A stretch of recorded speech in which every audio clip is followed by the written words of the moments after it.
The arrest of suspended Ekurhuleni Metro Police Department Deputy Chief Justice Julius Mkhwanazi has once again placed the spotlight on alleged criminality and cover-ups within the South African policing structures.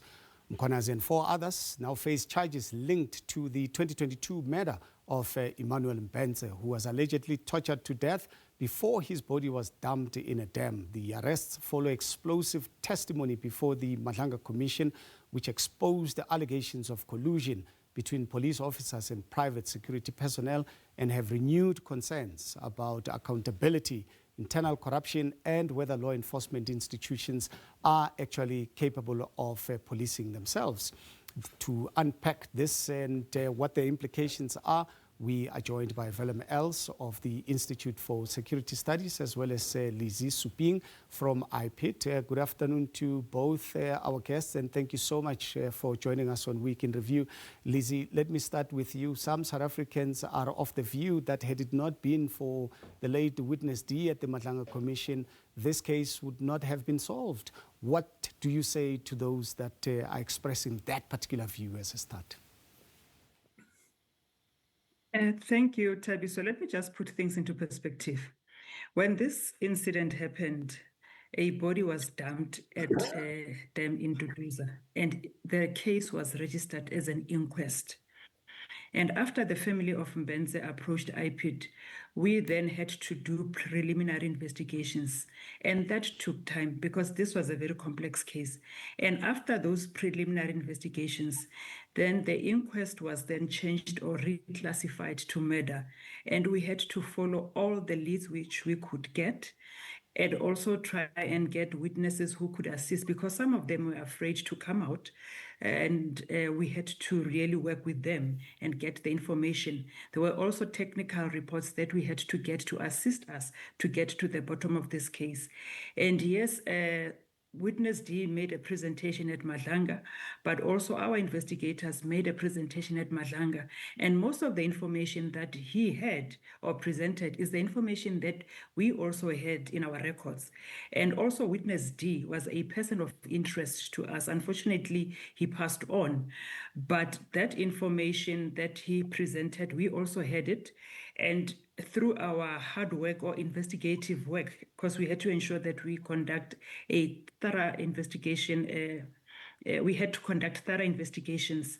We were able to come out and identify those who are now accused and are before court, and some of them are still suspects that we still have to arrest so that they can join those 5 who are in court now. Let me go to Willem as the ISS.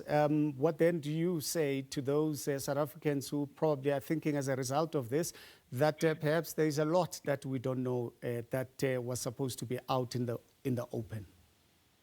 Good afternoon to you. Yes, indeed. You know, when we look at the things that unfolded, you know, it really raises a question: is this only the ears of the hippo, or are we getting to the bottom of it? Unfortunately, we do not know, but what is actually counting in our favor is that the investigation has come to a point where they believe that they got a prima facie case against the perpetrator, and that they are bringing these perpetrators to book. We just need to also mention that nobody has been found guilty as yet, but because of the arrest and the unfolding developments, you know, we can discuss this. Lizzy, is this just one of the many cases that you are investigating that perhaps some of us in the media space and South Africans are not aware of? Because sometimes when these stories or these incidents happen, they become big stories to a point where we might be thinking that these are incidents that are few and far in between, particularly when it comes to investigating police officers and those that occupy senior positions in particular. There are a number of apologies. There are a number of cases that we are investigating as IPID, and if you look at our intake on an annual basis, on average, you receive about 5,000 cases. So there is a number of cases that we're investigating countrywide. And I know that these ones were key cases, and because they were also featured at the Madlanga Commission, because in the 2 cases which is the murder of Mbense, as well as the precious stones. Most of our accused are the same persons. However, there are a number of cases that IPID is investigating countrywide that involves police officers. So the 5,000 figure that you mentioned, is it per year or is it just overall the cases that you are currently looking at right now? On average, annually, we register about 5,000 cases. Yeah. Willem, this sounds like a big number. Are you surprised, if at all? Well, given the state of which our law enforcement is currently in, it is not surprising. But, we have to look at the glass that is half full. We see that there are positive steps that are being taken, and these people are now being brought to book. What we would like to see in future is that the hands of especially IPID be strengthened by more funding, more manpower, etc., in order for them to thoroughly investigate all these cases. Because at the end of the day, we're not going to get out of the woods with the police and with the misconduct by policemen, and by that we don't say all policemen are on the wrong side of the law, but those who do venture there should be consequences, and that is where IPID comes in, and we have to strengthen them. Lizzy, what systemic weaknesses that you have seen that in your view allows for alleged criminal conduct within policing agencies to go undetected? In terms of our process at IPID, we are also working on conducting some research just to understand what exactly is making police officers commit acts of crime.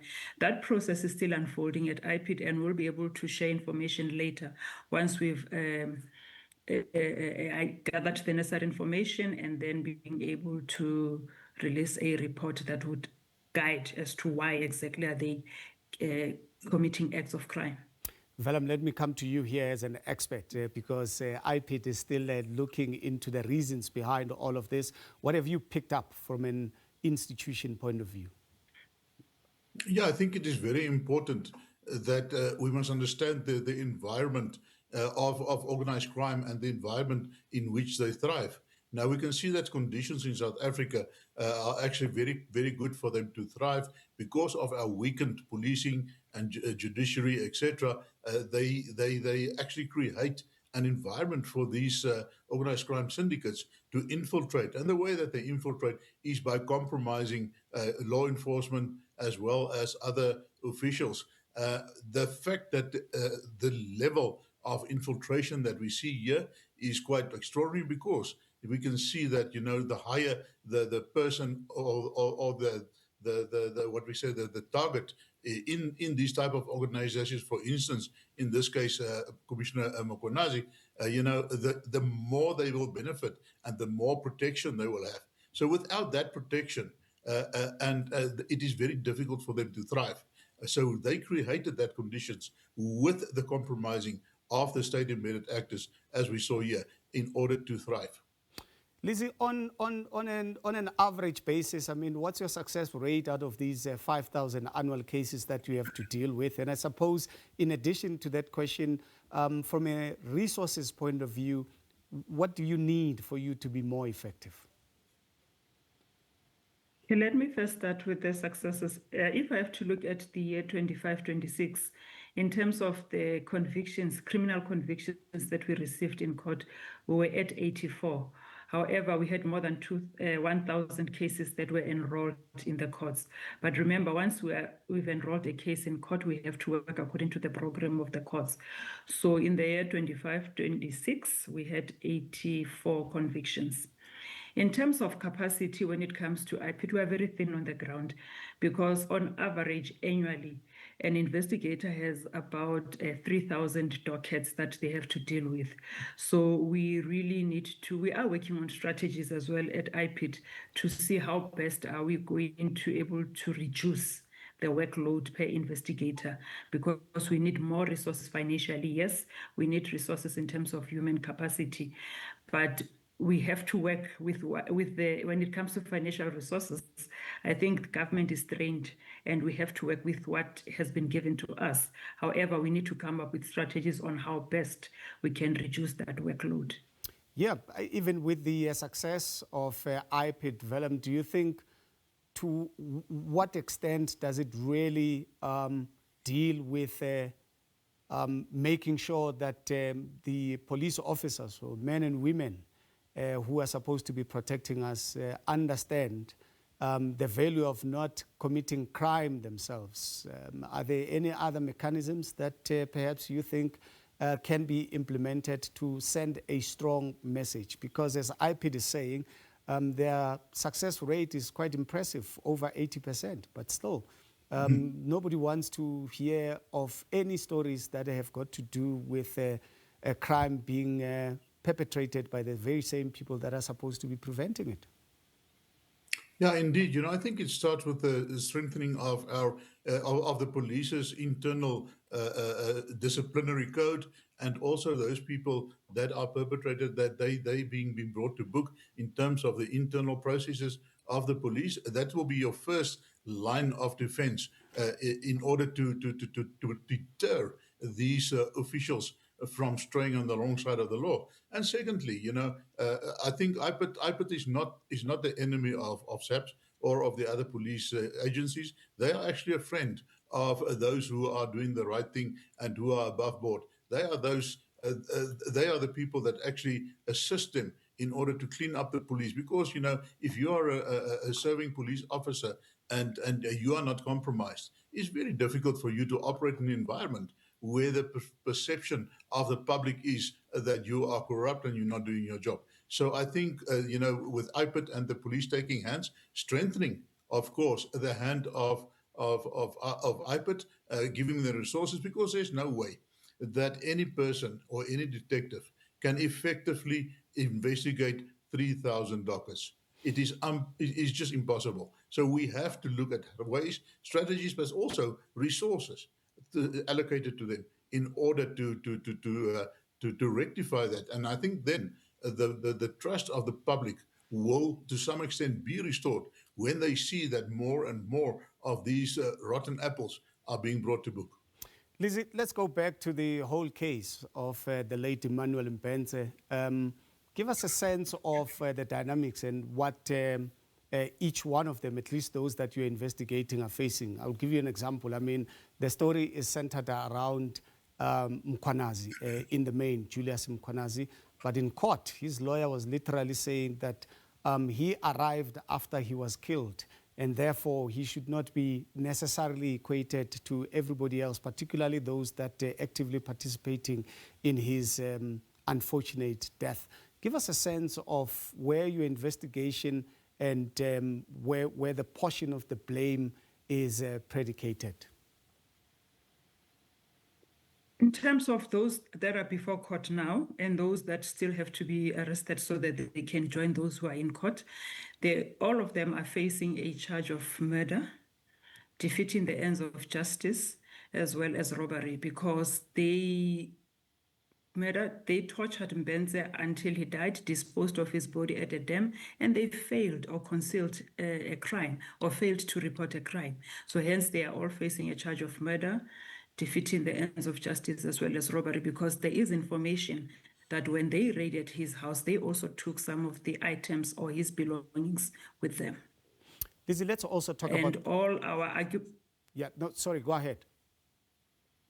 Okay, and our arguments in terms of us opposing bail will be presented before the magistrate on the 13th at the Brakpan Magistrate Court. Yeah, let's talk about generally cases involving alleged police cover-ups. I mean, how often is it difficult to actually investigate them? What are the biggest challenges that yourselves as IPID are facing when investigating fellow law enforcement officers?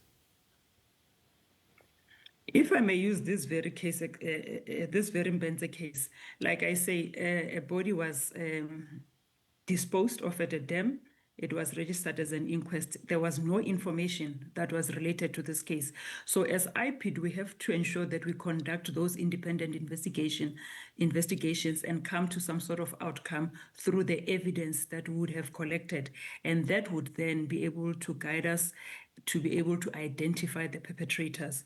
But we have to ensure that we conduct a thorough investigation and gather all the necessary evidence so that we can be able to empower the prosecutors to be able to enroll the cases in court if it's a criminal matter. Willem, also the one other important aspect that I suppose we cannot cast aside is the issue of witnesses as well as whistleblowers. Even though there is a danger, particularly on such cases, that they may be killed or there may be an attempt on their lives.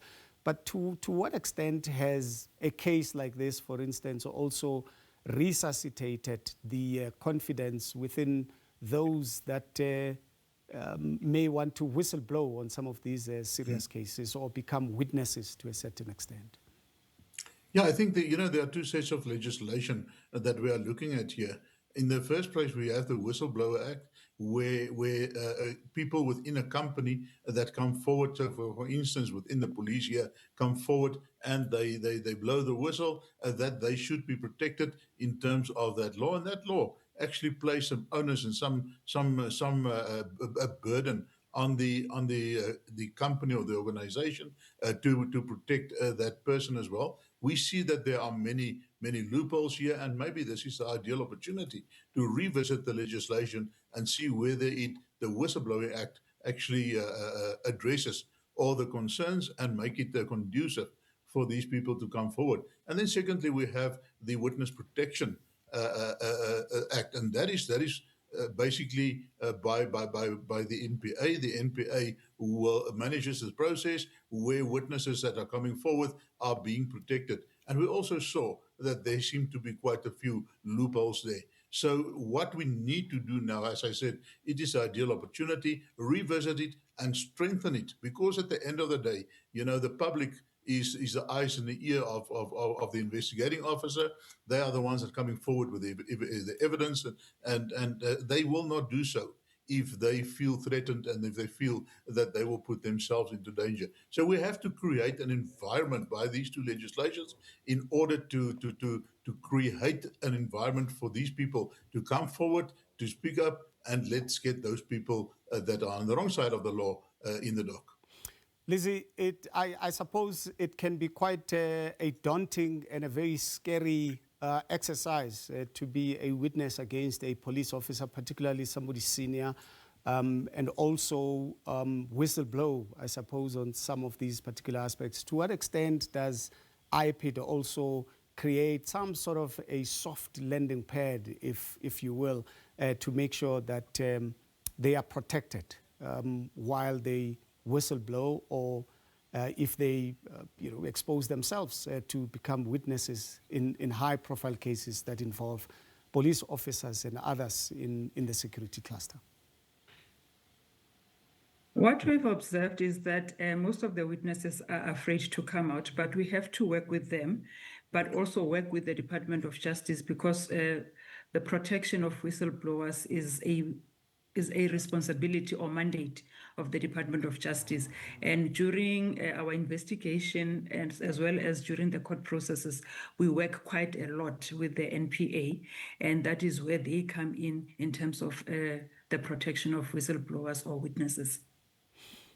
And I mean, do you generally, Lizzy, as IPID, get a message, get a sense that the message through the arrests that you make is sent to police officers who believe that they can get away with abuse or abusing their authority in terms of concealing serious crimes? We do get a message to the officers in terms of they know that if they transgress or commit acts of misconduct, IPID will be able to investigate them. And we do acknowledge as well that not all police officers are bad officers. There are those who uphold the law, but those who transgress, then IPID will be there to investigate and ensure that justice is served, and we are also protecting human rights, as our mandate is aimed at protecting human rights. So those who transgress know that IPID will be on their toes. But also as IPID, I just need to indicate that we have a process that we also undertake, especially in problem police stations.